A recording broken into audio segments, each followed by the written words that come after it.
Hello everyone, welcome to nursing chronicles YouTube channel. आज के इस वीडियो में हम अपकमिंग नॉर्सिट एग्जाम के लिए मल्टीपल चॉइस क्वेश्चन को सॉल्व करेंगे।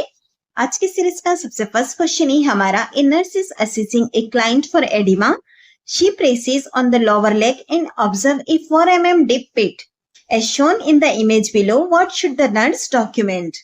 यहाँ पर हमारे पास एक क्लाइंट है जिसके अंदर की नर्स जो है एडिमा को असेस कर रही है।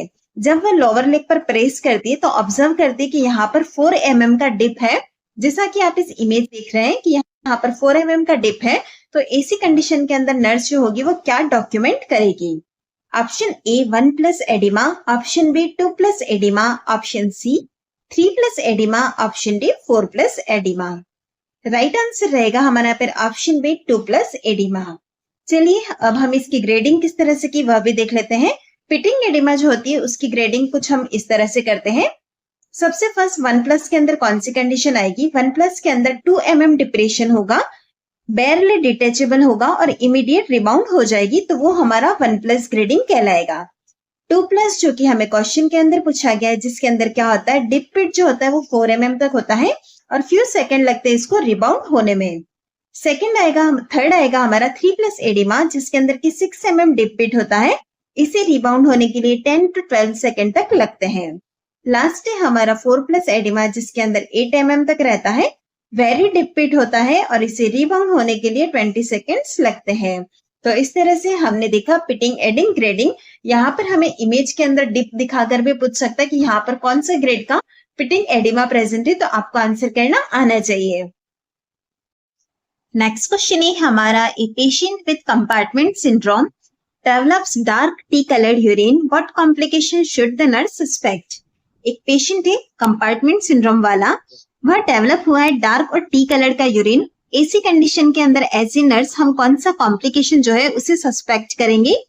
Option A urinary tract infection, option B dehydration, option C myoglobinuria, option D haematuria.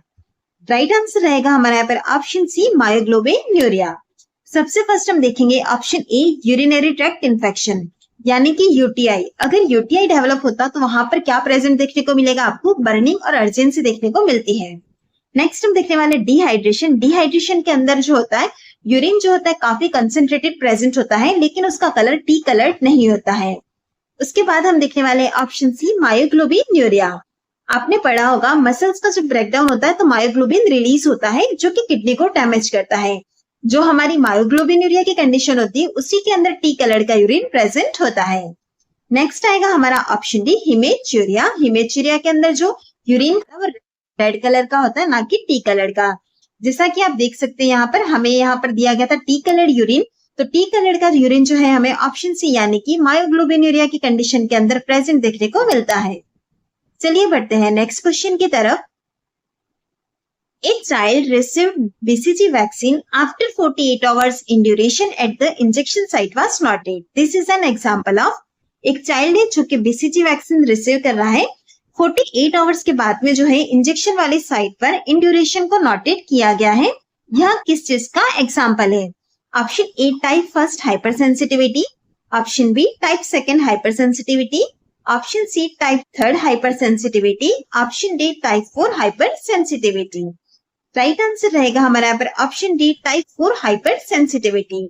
जैसा कि क्वेश्चन में हमें दिया गया है इंड्यूरेशन जो है वो आफ्टर 48 आवर्स डेवलप हो रहा है, मतलब यहाँ पर T cell mediated delayed type response देखने को मिलेगा, जो कि यहाँ पर एग्जाम्पल रहता है हमारा टाइप 4 हाइपर सेंसिटिविटी का।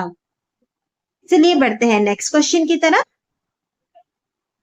The nurse is observing the sign shown in the following diagram. This clinical sign is most commonly associated with which of the following electrolyte imbalances? आपको यहाँ पर इमेज के अंदर एक डायग्राम दिया गया है। यहाँ पर जो नर्स है वो ऑब्जर्व कर रही है साइन को, जो कि हमें इमेज के अंदर दिया गया है। यह जो क्लिनिकल साइन है मोस्ट कॉमनली कौन सी ऐसी कंडीशन है, यानी कि कौन सा ऐसा इलेक्ट्रोलाइट इम्बैलेंस है जिसके अंदर प्रेजेंट देखने को मिलता है? Option A hypomagnesaemia, option B hypocalcaemia, option C hypokalaemia, option D hyponatraemia. Right answer रहेगा हमारा यहाँ पर ऑप्शन बी हाइपोकैल्शियमिया। जो इमेज में हमें साइन दिया गया है वो है हमारा ट्रोशियस साइन। यह साइन हमें हाइपोकैल्शियमिया के अंदर देखने को मिलता है। इसके अलावा एक और साइन प्रेजेंट होता है हाइपोकैल्शियमिया में, वो होता है ट्विस्टिक साइन। यह दोनों ही साइन हमें हाइपोकैल्शियमिया की कंडीशन को इंडिकेट करते हैं। अब हम यह भी देख लेते हैं कि प्रोशियस साइन के अंदर होता क्या है। प्रोशियस साइन में क्या होता है, जब हम ब्लड प्रेशर का जो कफ होता है उसे अपर आर्म पर प्लेस करेंगे और सिस्टोलिक प्रेशर से भी ज्यादा हम उसे इन्फ्लेट करेंगे तो कार्पल स्पाज्म आपको देखने को मिलेगा, जैसा कि आप यहाँ पर इस इमेज के अंदर देख रहे हैं। अगर ऐसी कंडीशन आपको देखने को मिलती है तो आप बोलेंगे यहाँ पर कि प्रोशियस साइन यहाँ पर प्रेजेंट है, मतलब हाइपोकैल्शियमिया प्रेजेंट हो सकता है। नेक्स्ट क्वेश्चन है हमारा, which of the following birth injuries is most often associated with shoulder dystocia. Shoulder dystocia के केस में कौन सी ऐसी बर्थ इंजरीज होती है जो कि मोस्ट कॉमनली हमको देखने को मिलती है। Option A hydrocephalus, option B brachial plexus injury Erb's palsy, option C cephalohaematoma, option D caput सक्सीडेनियम।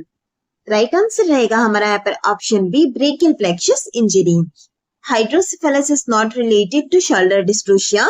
Brachial plexus injury हमारा राइट आंसर होगा, क्योंकि क्या होता है शोल्डर या नेक पर एक्सेसिव ट्रैक्शन होता है जिसकी वजह से ब्रेकियल प्लेक्सस डैमेज हो जाता है, जिससे brachial plexus injury Erb's palsy develop होती है। इसके अलावा आप देखेंगे ऑप्शन सी और option D cephalohaematoma and caput succedaneum, यह दोनों ही कंडीशन भी अनरिलेटेड है शोल्डर डिस्टोशिया के केस में। चलिए बढ़ते हैं नेक्स्ट क्वेश्चन की तरफ। Which of the following neonatal condition require urgent monitoring sign of shock? निम्न में से कौन सी ऐसी neonatal condition है जिसके अंदर की अर्जेंटली साइन ऑफ शॉक के लिए हमें मॉनिटर की रिक्वायरमेंट होगी।